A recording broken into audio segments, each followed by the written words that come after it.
Atenção! Começa agora uma teleaula de Física do ensino médio. Você vai assistir a teleaula de número 39. Bons estudos!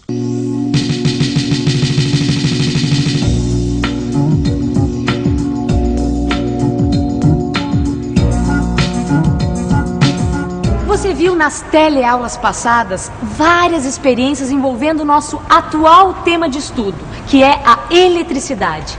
Aprendeu também a representação matemática de vários conceitos.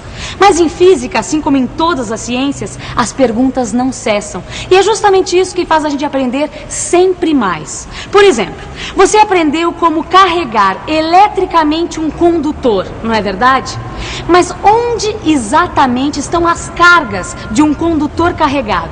Bom, essa e outras perguntas nós vamos responder juntos aqui na teleaula de hoje.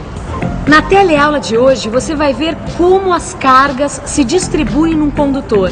Vai conhecer também o poder das pontas e aprender noções sobre energia potencial elétrica. E agora muita atenção porque a nossa teleaula está começando.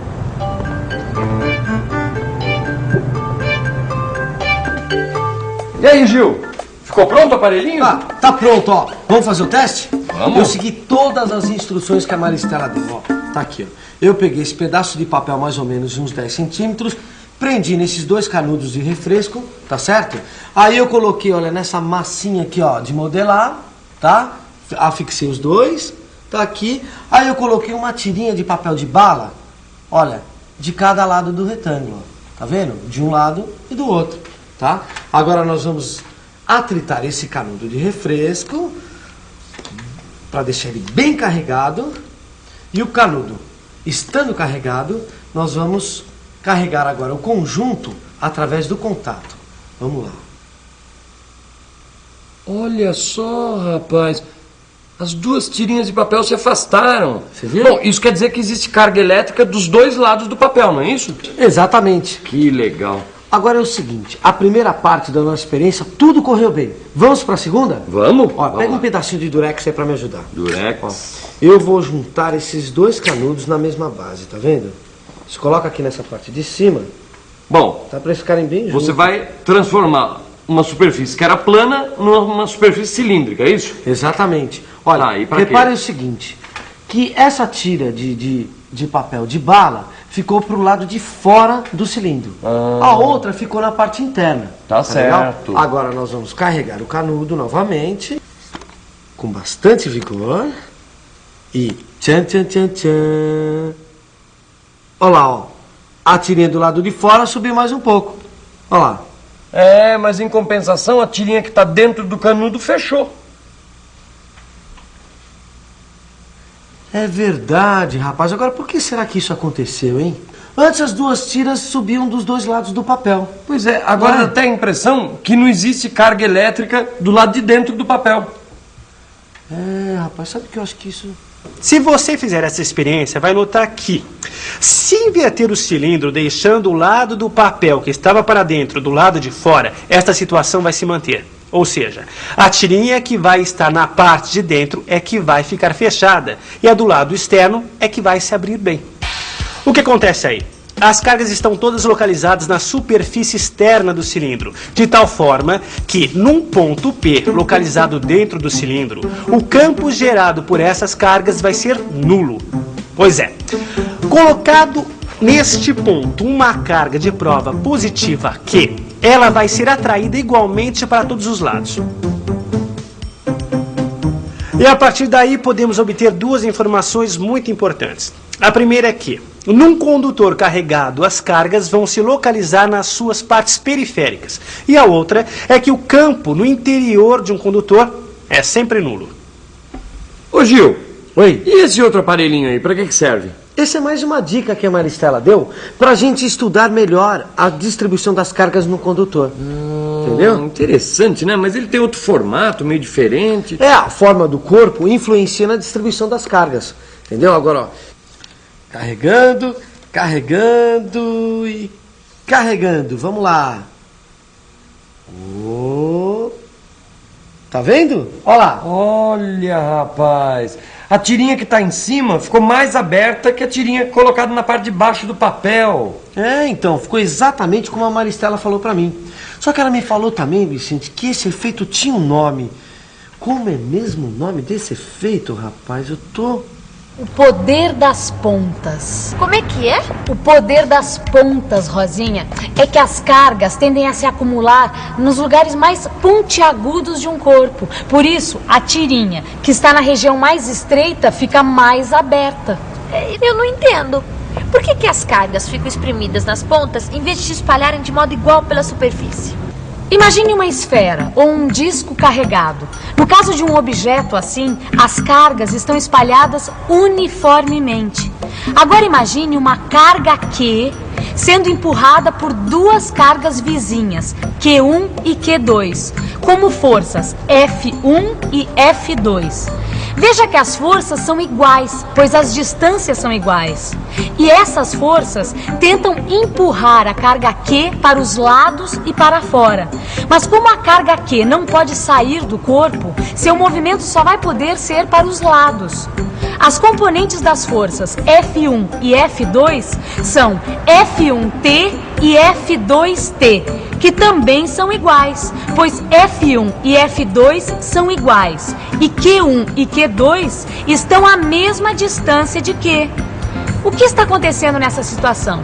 A carga Q não sai do lugar, pois está sendo empurrada por forças iguais, na mesma direção, porém em sentidos contrários.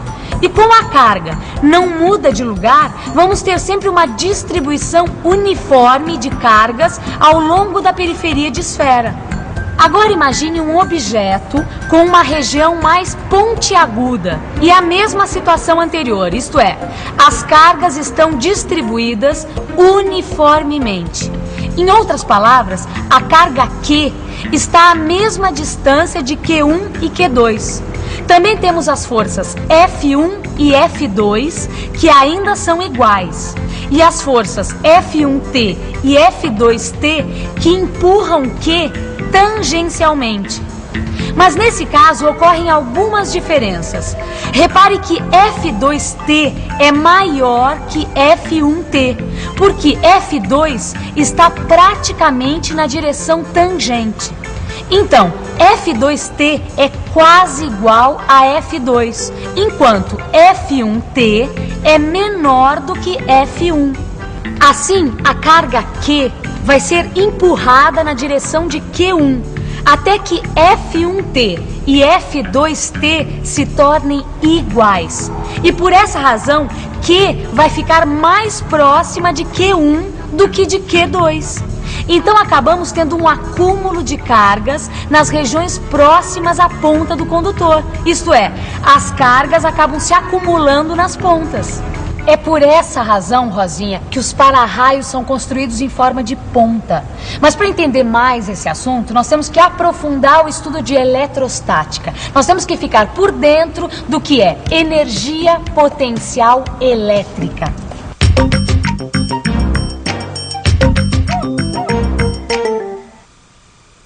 Quando você estudou o movimento dos corpos e a ação da lei da gravidade, viu que quando um objeto de massa m está a uma determinada altura h, possui uma energia potencial. Se esse objeto é largado da altura em que está, ele vai ser atraído pela Terra por uma força constante, adquirindo velocidade.